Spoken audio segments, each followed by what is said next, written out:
Hello friends, once again I am Mandeep Patidar और हम बात कर रहे थे हॉस्पिटल एंड क्लिनिकल फार्मेसी में part second clinical pharmacy diploma pharmacy second year में हम बात करेंगे ड्रग इंटरेक्शन की। ड्रग इंटरेक्शन क्या होता है? A drug interaction occurs whenever the diagnostic, preventive और therapeutic action of a drug, किसी ड्रग की डायग्नोस्टिक, प्रिवेंटिव और थेरापेटिक एक्शन मॉडिफाई होती है बॉडी के अंदर या बॉडी पर किसी other by another exogenous chemical, इसको बोलते हैं हम इंटरेक्टेंट।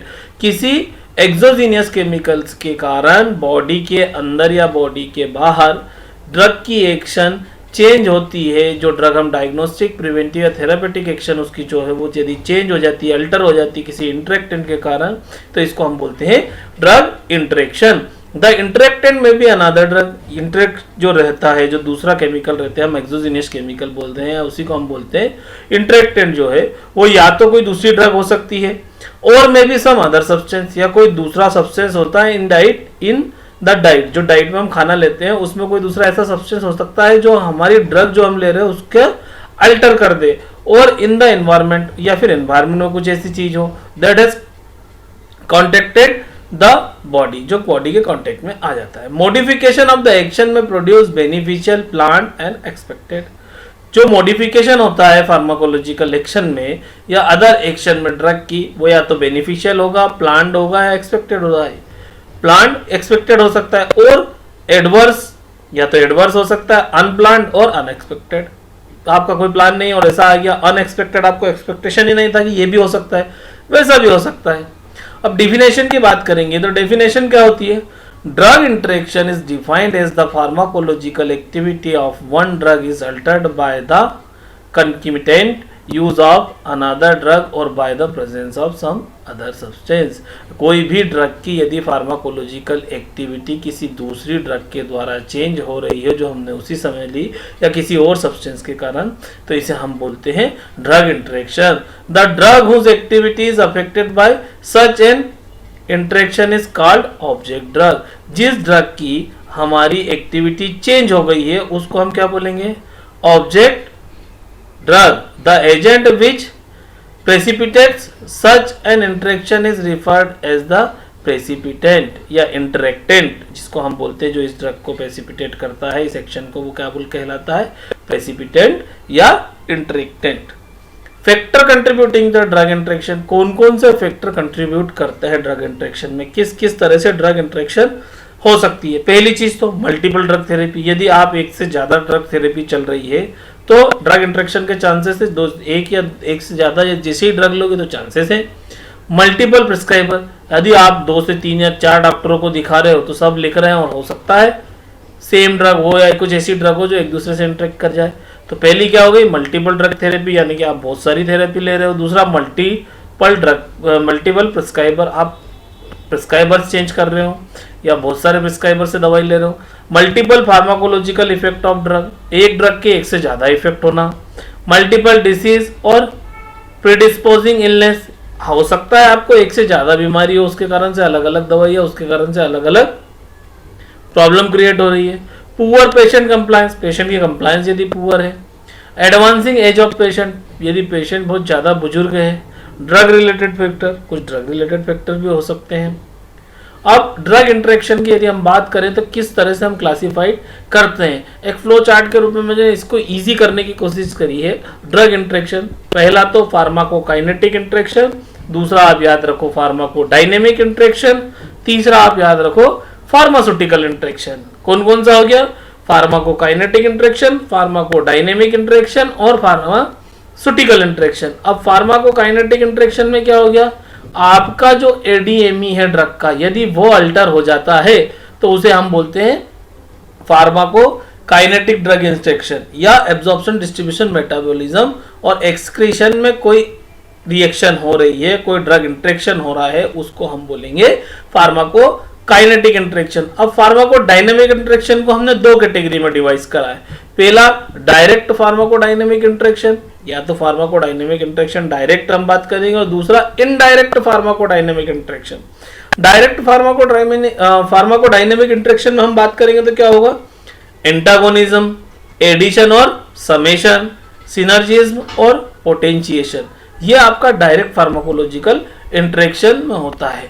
जैसे कि आप किसी भी डायरेक्ट फार्माकोलॉजिकल एक्शन में एंटागोनिज्म, एडिशन एंड समेशन और सिनर्जिज्म और पोटेंशिएशन होगा, ये हम आगे डिस्कस करेंगे। इनडायरेक्ट फार्माकोलॉजिकल इंटरेक्शन में क्या होगा, ड्रग एक दूसरे को इफेक्ट को डायरेक्टली डायरेक्टली कोई इफेक्ट नहीं कर रही है, लेकिन कुछ चीजें ऐसी चेंजेस हो रही हैं जिसके कारण इनडायरेक्ट चेंज होने के कारण क्या हो रहा है, ड्रग का एक्शन चेंज हो रहा है। आगे समझते हैं। अब मैकेनिज्म ऑफ ड्रग इंटरेक्शन हमने बात कर ली, फार्मास्यूटिकल इंटरेक्शन, फार्माकोकाइनेटिक इंटरेक्शन और फार्माको डायनेमिक इंटरेक्शन। अब हम बात करते हैं फार्मास्यूटिकल इंटरेक्शन। फार्मास्यूटिकल इंटरेक्शन क्या होती है, ऑल्सो कॉल्ड एज इनकम्पेटिबिलिटी, इसको इनकम्पेटिबिलिटी भी कहते हैं। It is a physicochemical interaction that occurs when drug are in IV infusion causing precipitation of inactivation of active principal.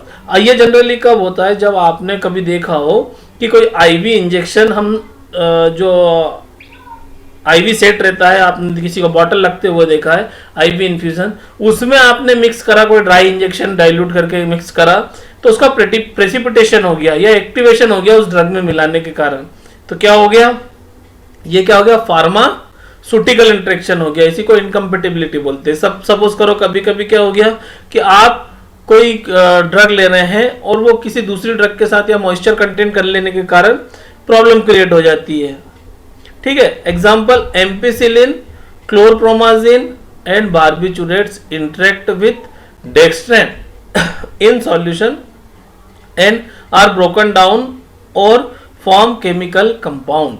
अब यदि आप डेक्स्ट्रान जो ग्लूकोज का एक फॉर्म है, यदि इसमें इसका किसी को ड्रिप चल रहा है या सलाइन हम इसका दे रहे हैं, उसको डेक्स्ट्रॉन दे रहे हैं आईवी सेट से, और उसमें हमने एम्पिसिलिन या क्लोरपेमाजिन या बार्बिचुरेट्स मिला दिया, तो वो क्या करेंगे, ब्रेक हो जाएंगे सॉल्यूशन में या केमिकल कंपाउंड इसका जो होगा एक फॉर्म हो जाएगा, दूसरा कॉम्प्लेक्स प्रेसिपिटेट जिसको हम बोलते हैं।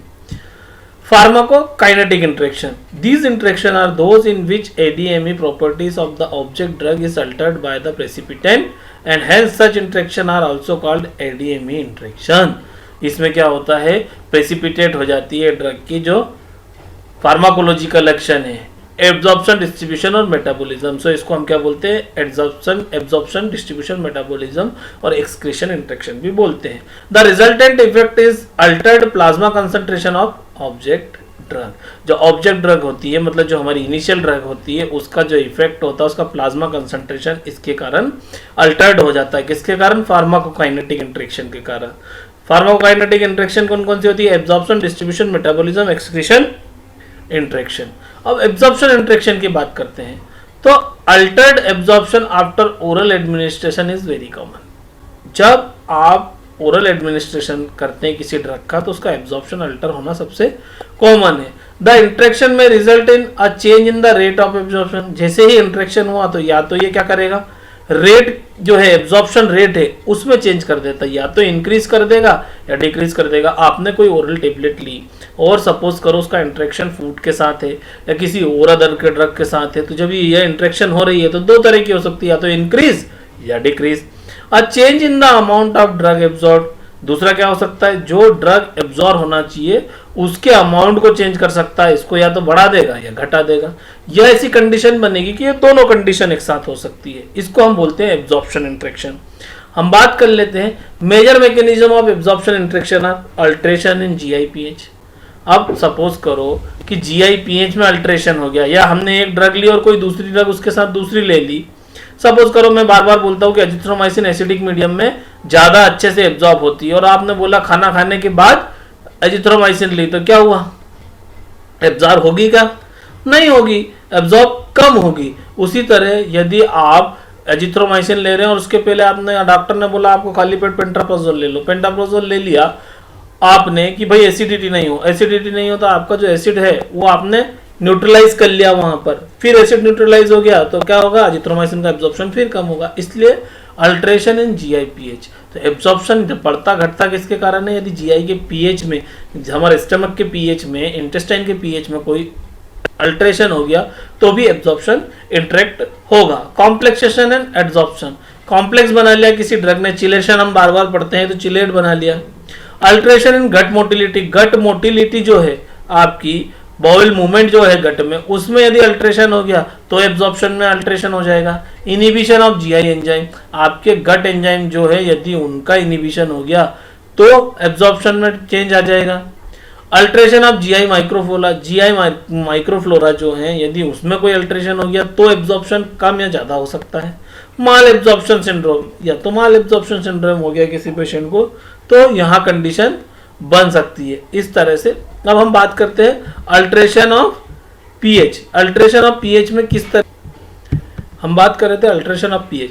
Many drugs are weak acid और वीक बेस, बहुत सारी ड्रग होती है, वीक एसिड भी होती है, वीक बेसिड भी होती है। द पीएच ऑफ जीआईटी में influence the site of which absorption takes place and the extent of absorption of the drug.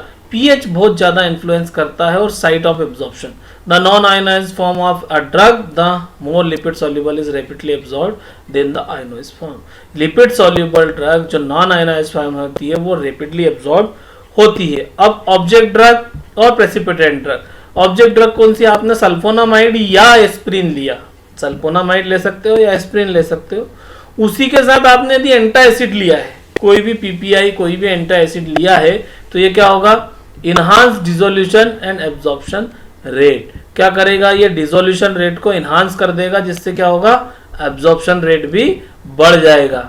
Ferrous sulphate आपने लिया, यदि आप किसी से फेरस सल्फेट खा रहे हो, जनरली एनीमिक कोई पेशेंट है या गायनेकोलॉजिस्ट सिंड्रोम है, सपोज हम उससे कोई लेडीज प्रेग्नेंट है, उस समय उसको फेरस सल्फेट लिखा डॉक्टर ने, और साथ ही साथ वो सोडियम बाइकार्बोनेट या कैल्शियम कार्बोनेट ले रही है, तो क्या होगा, decrease dissolution and hence decrease absorption. Absorption rate क्या हो जाएगा, डिक्रीज हो जाएगा, डिसोल्यूशन रेट, इसी के कारण क्या होगा, एब्जॉर्प्शन जो भी है वो डिक्रीज हो जाता है। इसीलिए डॉक्टर जो बोलती है, गायनेकोलॉजिस्ट वो बोलती है आपको कैल्शियम की टेबलेट आप अलग से लेना और आयरन आप अलग अलग टाइम पर लेना। कीटाकोनाजोल, टेट्रासाइक्लिन या एटेनोल, इनमें से कोई सी ड्रग आपने ली और एंटा एसिड ले लिया तो क्या होगा, डिसोल्यूशन रेट कम हो जाएगा। डिसोल्यूशन रेट कम होने के कारण एब्जॉर्प्शन कम होगा, एब्जॉर्प्शन कम होने के कारण बायोअवेलेबिलिटी कम हो जाएगी। अब दूसरी बात करी थी हमने complexation and adsorption. Complexation adsorption में बात करी, यदि हम बात करते हैं टेट्रासाइक्लिन या पेनिसिलिन, इनमें से दोनों में से कोई सी भी एक ड्रग लेते हैं, और ये क्या करेगा, इसके साथ प्रेसिपिटेट क्या होता है, आपने एंटा एसिड यदि ले लिया, food mineral supplement containing aluminium, magnesium, zinc, bismuth और कैल्शियम आयन, यदि ये प्रेजेंट है, कुछ इस तरह का फूड आप ले रहे हो टेट्रासाइक्लिन के साथ, तो क्या होगा, formation of poorly soluble and unabsorbable complex, complex form कर लेंगे with such heavy metal ion. जो ये हेवी मेटल आयन है इनके साथ कॉम्प्लेक्सेशन हो सकता है। तो आपको सबसे ज्यादा एक हर बार लिखा होगा, टेट्रासाइक्लिन जब भी व्यक्ति लेता है तो मिल्क के साथ नहीं लेना है। जो बच्चे दूध पीते हैं या कोई व्यक्ति दूध पीता है तो उसको बोलेंगे अभी भाई डेयरी प्रोडक्ट और दूध से बने प्रोडक्ट या जिसमें हेवी मेटल है वो ना ले। सिप्रोफ्लॉक्सासिन और नॉरफ्लॉक्सासिन आप जब दुकान खोलेंगे या किसी पेशेंट को देंगे तो आपको ध्यान रखना है, डॉक्टर ने लिखा है तो ध्यान रखना है कि भाई सिप्रोफ्लॉक्सासिन और नॉरफ्लॉक्सासिन के साथ एंटा एसिड कंटेनिंग एल्यूमिनियम, मैग्नीशियम और कैल्शियम एंड सुक्राल्फेट, ना तो सुक्राल्फेट देना है, एल्यूमिनियम एल्यूमिनियम हाइड्रोक्साइड जेल आपने पढ़ा होगा फर्स्ट ईयर में, और कैल्शियम ये नहीं देना है। ये क्या करेंगे, एसिड कम कर देंगे। एसिड कम करेंगे तो क्या होगा, एब्जॉर्प्शन कम हो जाएगा। और जो एल्यूमिनियम और ये है सिप्रोफ्लॉक्सन नॉरफ्लॉक्सासिन के साथ चिलेट का फॉर्मेशन कर लेते हैं मेटल आयन के साथ, तो इनका एब्जॉर्प्शन नहीं हो पाता। जब नहीं हो पाता है तो जनरली हम नॉरफ्लॉक्सासिन क्यों देते हैं और सिप्रोफ्लॉक्सासिन, बैक्टीरियल इन्फेक्शन में किसी को लूज मोशन लगा है, लूज मोशन में हमने उसको नॉरफ्लॉक्सासिन दे दिया या सिप्रोफ्लॉक्सासिन दे दिया, या उसको यूटीआई इन्फेक्शन है आपने उसको दिया और साथ ही साथ आपने एंटा एसिड दे दिया, कौन सा, एल्यूमिनियम और मैग्नीशियम या कैल्शियम या सुक्राल्फेट दे दिया उसको। अब ये दे दिया तो इनने क्या हो गया, चिलेशन हो गया। चिलेशन होने के कारण वो सिप्रोफ्लॉक्सासिन या नॉरफ्लॉक्सासिन एब्जॉर्ब तो हुआ नहीं, तो दस्त बंद होंगे क्या, या बैक्टीरियल इन्फेक्शन खत्म होगा क्या, नहीं। सेफालेक्सिन, सल्फोमिथाक्सोन, ट्राइमेथोप्रिम, वारफेरिन और थायरोक्सिन, ये जो ड्रग है इनको कोलेस्टाइरम इनके साथ नहीं देना चाहिए। इसके कारण क्या होता है, एब्जॉर्प्शन रिड्यूस हो जाता है। एब्जॉर्प्शन रिड्यूस क्यों हो जाता है, क्योंकि एब्जॉर्प्शन एंड बाइंडिंग हो जाती है ड्रग्स के बीच में, तो ये आपको ध्यान रखना है। अल्ट्रेशन ऑफ गट मोटिलिटी, कुछ समय ऐसा होता है कि जब गट मोटिलिटी का अल्ट्रेशन हो सकता है। आपने ऑब्जेक्ट ड्रग ली, एस्प्रिन, डाइजेप्राम, लीवाडोपा, लिथियम कार्बोनेट और पैरासीटामोल, यदि ये ड्रग ली आपने और मेटोक्लोरप्रोमाइड दे दिया, यानी कि aspirin, diazepam, liver, lithium carbonate, levodopa और पैरासीटामोल ड्रग में से कोई सी भी एक ड्रग दी और उसी के साथ यदि पेशेंट को मेटोक्लोप्रोमाइड दे दिया तो क्या होगा, rapid gastric emptying. Gastric emptying time क्या हो जाएगा, फास्ट, जिससे क्या होगा, increase rate of absorption increase हो जाएगा। लीवोडोपा, लिथियम कार्बोनेट और मैक्सिलिटिन, इसको एंटीकोलिनर्जिक, एट्रोपिन और होमेट्रोपिन के साथ यदि आपने दे दिया तो गैस्ट्रिक एम्पटिंग डिलेड हो जाएगा, जिससे क्या होगा, डिक्रीज रेट ऑफ एब्जॉर्प्शन होगा। यहां पर क्या हुआ, गैस्ट्रिक एम्पटिंग टाइम इंक्रीज हो गया, गैस्ट्रिक एम्पटिंग इंक्रीज हो गई तो एब्जॉर्प्शन इंक्रीज हो गया, यहाँ पे गैस्ट्रिक एम्पटिंग डिक्रीज हुई तो एब्जॉर्प्शन डिक्रीज हो गया। उसी तरह हम बात करते हैं alteration of GI microflora. Digoxin आपने लिया और उसी के साथ यदि कोई सी ड्रग डॉक्टर ने लिख दी, इरिथ्रोमाइसिन या टेट्रासाइक्लिन, किसी को हार्ट की प्रॉब्लम है और उसी के साथ आपने इरिथ्रोमाइसिन या टेट्रासाइक्लिन लिख ली, उसको वो आपके पास आरटीआई का मतलब सर्दी खांसी का प्रॉब्लम लेके आ गया तो आपने बोला ठीक है हार्ट की दवाई चल रही है, चलने दो, आप ये दवाई ले लो, तो क्या होगा, increase bioavailability due to destruction of bacterial flora that inactivates digoxin in lower intestine. क्या होगा, बायोअवेलेबिलिटी बढ़ जाएगी क्योंकि डिजॉक्सिन क्या है, इनएक्टिवेट कर देता है लोअर इंटेस्टाइन में जो बैक्टीरियल माइक्रोफ्लोरा है उसको। ओरल कंट्रासेप्टिव कोई फीमेल लेती है और उसी को यदि आपने एम्पिसिलिन दे दिया तो decrease absorption of drug secreted as conjugated via bile in the intestine. Conjugate provide होता है बाइल में, ठीक है, इंटेस्टाइन में बाइल के थ्रू। तो इसीलिए आपको ध्यान रखना है कि जो फीमेल पेशेंट, ये जो फीमेल आपके पास आती है वो यदि ओरल कॉन्ट्रासेप्टिव लेती है तो उसको एम्पिसिलिन नहीं देना है। Malabsorption syndrome, vitamin A, B12 और डिजॉक्सिन। नियोमाइसिन इस समय आप दे देंगे तो क्या होगा, inhibition of absorption due to malabsorption. Nutrition जो है ड्रग के, विटामिन ए, विटामिन B12 इनका एब्जॉर्प्शन नहीं होगा क्योंकि नियोमाइसिन आपने दे दिया, ये क्या हो गया, इनिबिशन कर देता है एब्जॉर्प्शन का।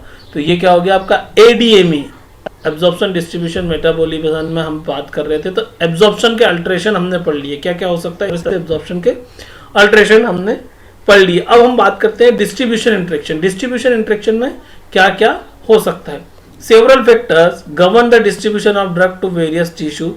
बहुत सारे फैक्टर है जो अलग अलग टिश्यू में आपके एब्जॉर्प्शन को गवर्न करते हैं। Clinically significant interaction result due to competition between drug for binding to protein tissue and replacement of the drug by the other. अब सबसे पहले जो बात आती है कि क्या होगा, इंटरेक्शन यहाँ पर कैसी दिखती है, डिस्ट्रीब्यूशन में इंटरेक्शन कैसे दिखेगी। यहाँ पर दिखेगी कि एफिनिटी जो है ड्रग की और जो इंटरेक्टेंट है उसकी प्रोटीन और टिश्यू से बाइंडिंग एफिनिटी कितनी है और एक दूसरे को डिस्प्लेस कौन ज्यादा करता है।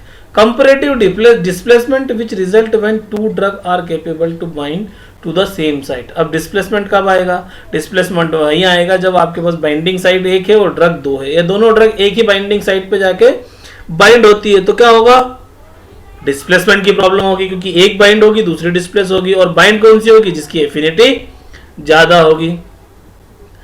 Greater risk of interaction exist when the displacement drug is high, displace drug is high protein bound. सबसे बड़ी प्रॉब्लम यह होती है कि यदि आपने ऐसी ड्रग को डिस्प्लेस कर दिया किसी ड्रग ने जिसकी प्रोटीन बाउंडिंग बहुत ज्यादा हाई है, 95% तक है, has a small volume of distribution and has narrow therapeutic index. इसका थेरापेटिक इंडेक्स बहुत कम होता है क्योंकि इसकी प्रोटीन बाउंडिंग 95% है, केवल 5% ड्रग ही रिजल्ट शो कर देती है।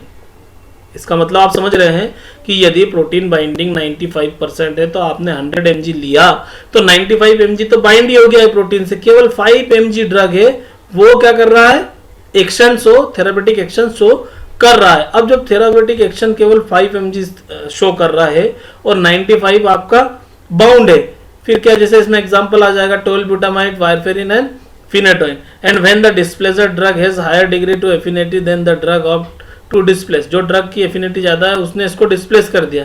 इस सिचुएशन में क्या होगा, in such situation displacement of even a small percent of drug result in the tremendous increase in the free form of the drug which precipitate increase therapeutic और toxic effect. अब क्या होगा, आपकी प्रोटीन बाइंडिंग 95% है और 5% drug आपके पास, 5 mg drug आपकी घूम रही है सराउंडिंग में। अब कोई ड्रग आई जिसका प्रोटीन बाइंड इससे ज्यादा है तो उसने क्या करा, इससे ज्यादा इसको डिस्प्लेसमेंट कर दिया, डिस्प्लेस करा तो अब फ्री ड्रग ज्यादा हो गई, सपोज करो उसने 5% और रिलीज कर दिया या 10% कर दिया, तो अब बॉडी में फ्री ड्रग कितनी हो गई 15 mg।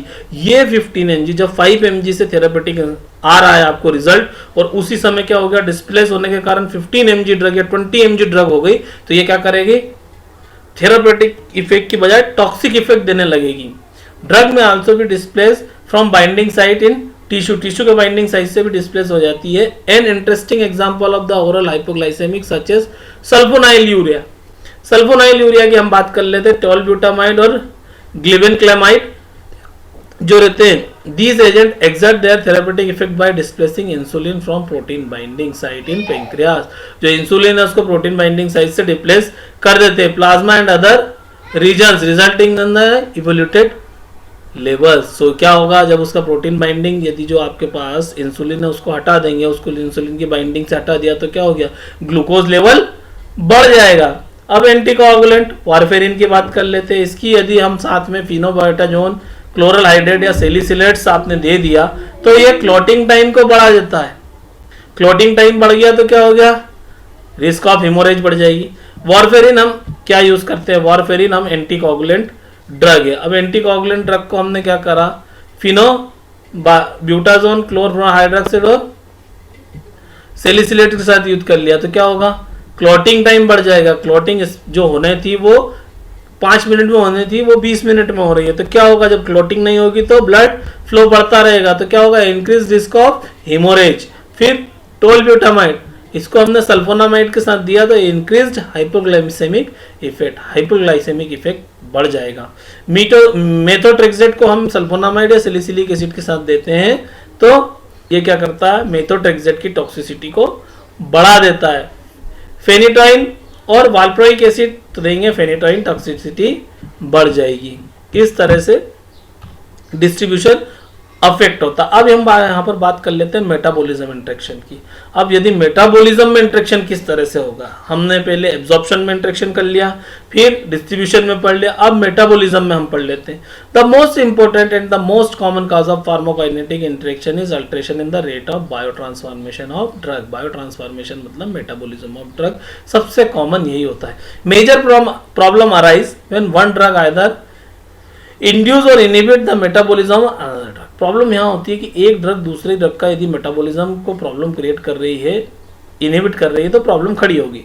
Even the environmental chemical can bring about such an effect. जो एनवायरमेंटल केमिकल है वो भी ये इफेक्ट देते। The influence of enzyme inducer and inhibitor become more pronounced when the drug susceptible to the first pass hepatic metabolism are given concurrent. यदि आपकी drug कोई first pass hepatic metabolism में रहती है तो वहां पर जो इन्फ्लुएंस है किसका, एंजाइम इंड्यूसर्स और इनहिबिटर का।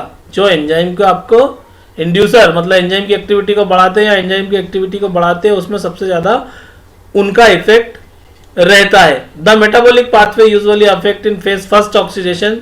Enzyme reducer reduce the blood level of the clinical efficacy of को एडमिनिस्टर्ड ड्रग। क्या करते हैं एंजाइम इंड्यूसर, क्या करते हैं ब्लड लेवल जो करते हैं क्लिनिकल इफिकेसी ऑफ को एडमिनिस्टर्ड, जो को एडमिनिस्टर्ड है वो क्लिनिकल इफिकेसी कम कर देते हैं। बट में also enhance the toxicity of drug having active metabolites. लेकिन उस ड्रग की एक्टिविटी बढ़ा देते हैं जो इसका एक्टिव मेटाबोलाइट्स प्रेजेंट रहता है, उसकी टॉक्सिसिटी बढ़ाते हैं। In contrast the enzyme induction which is usually not hazardous, enzyme inhibition lead to accumulation of drug और toxic level and serious adverse effect में भी precipitate। एंजाइम इनिबिशन हो गया, जब एंजाइम इनिबिशन हो गया तो ब्रेकडाउन नहीं होगा, ब्रेकडाउन नहीं होगा तो क्या होगा इवोल्यूशन एक्यूमुलेशन होने लगेगा ड्रग का ब्लड में, तो क्या होगा टॉक्सिक इफेक्ट आ जाएगा।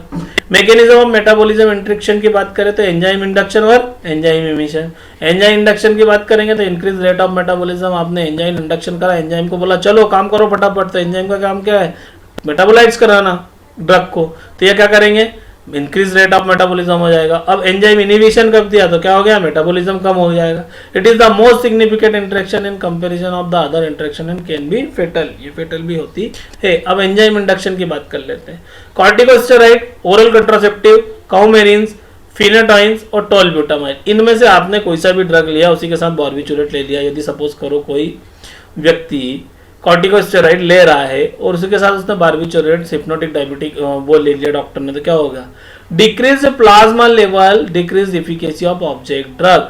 कॉर्टिकोस्टेरॉइड की एक्टिविटी कम हो जाएगी। वहीं यदि कोई पेशेंट फिर ओरल कंट्रासेप्टिव ले रही है और उसको आपने बार्बिटूरेट दे दिया तो क्या होगा, उसकी ओरल कंट्रासेप्टिव की एक्टिविटी कम हो जाएगी, प्लाज्मा लेवल कम हो जाएगा, जिससे क्या होगा, उसकी इफिकेसी कम हो जाएगी। कॉर्टिकोस्टेरॉइड, ओरल कंट्रासेप्टिव और थियोफाइलिन, इसको आपने फेनोटाइन के साथ दे दिया तो क्या होगा, प्लाज्मा लेवल कम हो जाएगा। ओरल कंट्रासेप्टिव, ओरल हाइपोग्लाइसेमिक और काउमेरिन को यदि रिफाम्पिसिन के साथ दिया तो प्लाज्मा लेवल कम हो जाएगा। एंजाइम इनहिबिशन की बात कर लेते हैं। तो फोलिक एसिड को फेनोटाइन के साथ यदि आपने दिया है तो क्या होगा, decrease absorption of folic acid due to inhibit an enzyme reabsorption for its efficient absorption. Reabsorption, decrease absorption folic acid का एब्जॉर्प्शन कम हो जाएगा। उसी तरह यदि आप अल्कोहल को डाइसल्फिराम, मेट्रोनिडाजोल या टिनिडाजोल के साथ देंगे तो क्या होगा, डाइसल्फिराम की तरह रिएक्शन होगी, मतलब क्या होगा, कॉम्प्लेक्सेशन हो जाएगा, एब्जॉर्प्शन नहीं होगा और क्या होगा, मेटाबॉलिज्म नहीं होगा, अल्कोहल का मेटाबॉलिज्म नहीं होगा तो आपको वोमिट होगी। उसी तरह यदि हम बात कर लेते हैं coumarin, metronidazole increase anticoagulant activity, risk of haemorrhage. Anticoagulant activity बढ़ा देता है, जिससे क्या होगा, हिमोरेज की एक्टिविटी बढ़ जाती है। एजाथियोप्रिन और मेक्रेप्टोप्यूरिन को यदि एलोप्यूरिनॉल के साथ आप मिला देते हैं, एलोप्यूरिनॉल जो आपकी ड्रग है गाउट में यूज करते हैं जनरली, इंक्रीज टॉक्सिसिटी ऑफ एंटीनियोप्लास्टिक, जो आपकी एंटीनियोप्लास्टिक है इसकी टॉक्सिसिटी बढ़ जाएगी। इसी तरह यदि अल्कोहल ले लिया और सिमिटिडिन दे दिया किसी पेशेंट को तो क्या होगा, ब्लड लेवल का ऑब्जेक्ट ड्रग का बढ़ जाएगा। अब एक्सक्रीशन इंट्रैक्शन की बात कर लेते हैं कि भाई एक्सक्रीशन के समय क्या क्या इंट्रैक्शन हो सकती है। Clinically significant renal excretion interaction occurs when an appreciable amount of drug और its active metabolites are eliminated in the urine। जब आप क्या करोगे, कोई ड्रग ले रहे हो और उसका मेटाबोलाइट या ड्रग एलिमिनेट हो रही है तब आपका एक्सक्रीशन इंट्रैक्शन होगा। कब होगा, जब यूरिन में ड्रग पहुंच जाए एक्सक्रीशन के समय तभी इंट्रैक्शन होगा, तभी हम इसको एक्सक्रीशन इंट्रैक्शन बोलेंगे। Excretion pattern can be affected by alteration of GFR, glomerular filtration rate को अफेक्ट कर दे, कुछ ऐसी इंट्रैक्शन हो जाए। रीनल ब्लड फ्लो, यदि रीनल ब्लड फ्लो को अफेक्ट कर दिया तो एक इंट्रैक्शन हो गई। पैसिव ट्यूबुलर रीएब्जॉर्प्शन यदि आपने चेंज कर दिया ड्रग ने किसी एक ड्रग के कारण तो क्या हो गया, ये एक्सक्रीशन इंट्रैक्शन हो गया। एक्टिव ट्यूबुलर सिक्रेशन जो है उसमें कुछ अल्टर कर दिया तो प्रॉब्लम हो गई। यूरिन का पीएच, यदि यूरिन के पीएच में चेंज आ गया तो आपका ड्रग इंट्रैक्शन किसी कारण से यूरिन पीएच में आ गया तो प्रॉब्लम है। And interesting pharmacokinetic interaction that result due to the pharmacodynamic drug effect in between thiazide, diuretic and lithium. Thiazide और डायूरेटिक और लिथियम में देखने को मिलता। Owing to the influence of a former one the renal tubule transport of sodium or the lithium ions are retained in the body resulting in its toxicity। Lithium ion body में reabsorb बहुत ज्यादा हो जाएंगे जिससे क्या होगा, toxicity बढ़ जाएगी। Biliary excretion is altered by the agent that inhibit the biliary transport और modified the bile form rate. Bile flow rate को भी बहुत सारी ड्रग अफेक्ट करती है। Major mechanism of excretion interaction are alteration in renal blood flow, या तो आपने ड्रग का इंट्रैक्शन हुआ जिससे क्या हो गया, जो रीनल ब्लड फ्लो है उसका अल्ट्रेशन हो गया, या यूरिन का जो पीएच है उसमें अल्ट्रेशन हो गया, या कंपटीशन फॉर एक्टिव सिक्रेशन के लिए कंपटीशन हो गया, और फोर्स्ड डायूरेसिस हो गया। अब change in the active tubular secretion की बात करते हैं। पेनिसिलिन, सेफेलोस्पोरिन, नेलिडिक्सिक एसिड, मीथोट्रेक्सेट और डेप्सोन, इसमें से कोई सी भी एक ड्रग ली आपने और प्रोपेनोसिड के साथ दे दी तो क्या होगा, elevated plasma level of acidic drug. जो प्रोपेनोसिड है इसका क्या होगा, प्लाज्मा में कंसंट्रेशन बहुत ज्यादा हो जाएगा जिसके कारण क्या होगा, रिस्क ऑफ टॉक्सिक रिएक्शन के चांसेस ज्यादा है। प्रोकेनामाइड और रेनिटिडिन, उसको आपने सिमेटिडिन के साथ दे दिया। रेनिटिडिन को सिमेटिडिन के साथ यदि आपने दे दिया तो क्या होगा, increased plasma level of basic drug, जो बेस है सिमेटिडिन इसका बढ़ जाएगा और क्या होगा, ऑब्जेक्ट ड्रग की टॉक्सिसिटी हो जाएगी। एसिटोहेक्सामाइड को फिनाबोटाजोन के साथ दिया तो इंक्रीज हाइपोग्लाइसेमिक इफेक्ट आपको देखने को मिलेंगे। Change in the urine pH में चेंज कब हो जाएगा, एम्फेटामिन, टेट्रासाइक्लिन या क्विनिडिन, इन तीनों में से कोई सी भी एक ड्रग आप देते हैं एंटासिड्स, थायाजाइड और एसिटाजोलामाइड के साथ तो क्या होगा, increased passive absorption of basic drug का पैसिव एब्जॉर्प्शन इंक्रीज हो जाएगा जिससे टॉक्सिसिटी बढ़ जाएगी। Change in the renal flow blood flow, renal blood flow को चेंज यदि कैसे होता है तो लिथियम और NaCl, लिथियम के साथ यदि आपने NaCl दे दिया तो decrease renal clearance of lithium, lithium का रिनल क्लियरेंस डिक्रीज हो जाएगा, जिससे क्या होगा, लिथियम टॉक्सिसिटी बढ़ जाएगी, लिथियम का यूरिन में माने बॉडी में कंसंट्रेशन बढ़ जाएगा, क्लियरेंस आपका चेंज हो गया ना। फिर फार्माकोडायनेमिक इंटरेक्शन की बात कर लेते हैं। Are these in which the active of the object drug at its site of action altered by the precipitant? Such interaction may be direct or indirect.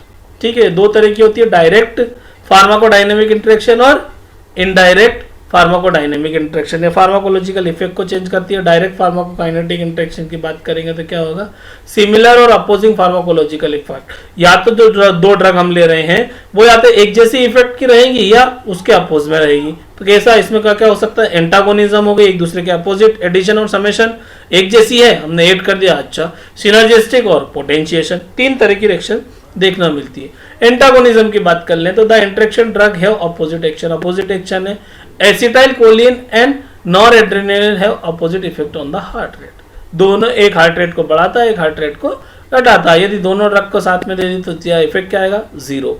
Addition और summation, in the interaction drug having similar action and the resultant effect is sum individual drug response.